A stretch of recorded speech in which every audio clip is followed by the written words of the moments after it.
Hi, this is Royce with Viking Wax Press and the Alternative Football Network. Today, I'd like to talk about the announcement made yesterday by the UFL. They announced 3 new teams with 5 new venues. You'll notice 4 teams that were in the UFL last season are no longer on the list. The Michigan Panthers, the San Antonio Brahmas, the Houston Roughnecks, and the Memphis Showboats, who I covered in 2025 for the Alternative Football Network.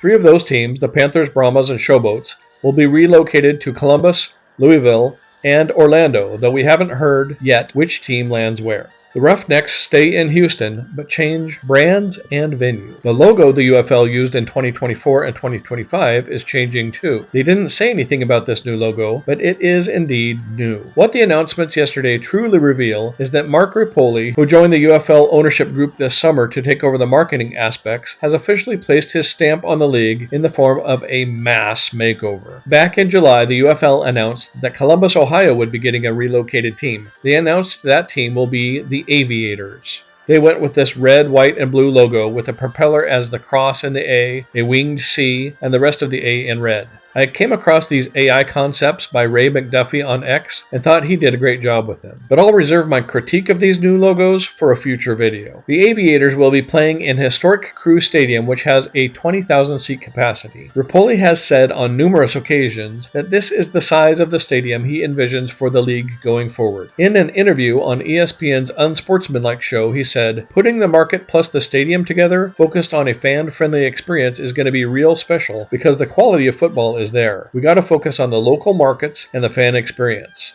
I'll share how I feel about those ideals at the end of the video. The next relocation city is Louisville, Kentucky, who will now be in a race with the Birmingham Stallions to see which horsehead logo finishes first. The brand makes sense with Louisville being the home of the Kentucky Derby and the city itself being named after King Louis XVI of France in honor of his support for the American colonies during the Revolutionary War. Louisville lacks any pro teams from the big 3 sports to distract potential fans, so they should be able to draw well and be a close rival for the St. Louis Battlehawks. They'll play in 15,000-seat Lynn Family Stadium. The Orlando Storm are the final destination for relocation. The Storm will give Orlando residents yet another chance to support a pro football team. They haven't had an outdoor pro football team stick around for more than 2 years since the 1960s. 7 other teams have tried in Orlando and failed for one reason or another. From 66 through 68, the Continental Football League had 2-time champion Orlando Panthers. The World Football League had the Florida Blazers in 1974, who were coached by Jack Pardee, grandfather of the Brahmas 2024 interim coach Peyton Pardee. That team made it all the way to the World Bowl Championship before they were relocated to San Antonio in 75. Wouldn't it be ironic if the Brahmas team is the one relocated to Orlando to bring things full circle 50 years later? In 1985, the USFL's Washington Federals relocated to Orlando and played as the Renegades for a season before the league folded. In 1991 and 92, the World League of American Football played 2 years in Orlando as the Thunder before they moved all of the teams over to Europe, where the Berlin Thunder picked up the name, but not the first grade coloring book logo. In 2001, the XFL had the Orlando Rage, who still have a group of passionate followers. In 2019, the Alliance of American Football had a nice following for the Orlando Apollos, who were on track to be a playoff team before the AAF folded mid-season. In 2023, the XFL put a team in Orlando, borrowing the name from their 2020 New York Guardians team. Very few fans chose to sit in the frying pan known as Camping World Stadium, so the team wasn't kept when the XFL and USFL merged to become the UFL in 2024. Here we are, 2 seasons later, giving Orlando another shot with the Storm. Will they last more than 2 years? Only time will tell us. Thankfully, they chose Inter & Co. Stadium as their venue this time, so maybe with some Friday night games and shaded areas of the stadium, the Storm might just make it, if the league does. Over in Houston, the XFL's Roughnecks beat out the USFL's Gamblers for the team naming rights when the leagues merged in 2023. However, the Gamblers players and staff were the ones who remained in Houston, while the Roughnecks players and staff shifted over to San Antonio. This confusing move caused a rift among Houston fans that still lingers today. Some feel the league should have kept the storied history of the Gamblers, which went all the way back to 1984, and included a passing yards record from Jim Kelly, which lasted until 2011. Others feel the league should have kept the Roughnecks players and staff who had previously had winning teams and a local following, with the USFL Gamblers players masquerading in XFL Roughnecks gear, along with some unfortunate venue decisions attendance in Houston plummeted. Now, the UFL is gambling on the name recognition the Gambler brand carries. Betting yet another venue change will bring Houston fans back. Will the Gamblers brand help reverse the attendance woes? Many Roughneck fans are swearing off the team, so Houston may be building from the ground up. Marketing will need to flood the area. The move to smaller 22,000-seat Shell Energy Stadium should help bring in some newcomers. I am hopeful the Roughnecks fans can forgive and enjoy some spring football. The Arlington Renegades had a few changes announced. They are going back to the name they had in the XFL in 2020, the Dallas Renegades, with their classic bandit logo, and will be playing in 20,500-seat Toyota Stadium in Frisco, Texas. After surviving a summer relocation scare, the Birmingham Stallions are coming back for their 5th straight season, and 8th season in total if you include the Birmingham teams from the USFL in 83 through 85. The fans will need to prove they can show up more than they have recently to help ensure 47,000-seat Protective Stadium doesn't look empty to TV viewers. The DC Defenders made 0 changes, although all the teams will get new uniforms. But for the most part, the 2025 UFL champions will remain unchanged and daunting in 2026, thanks in large part to 20,000-seat Audi Stadium and a rabid fan base.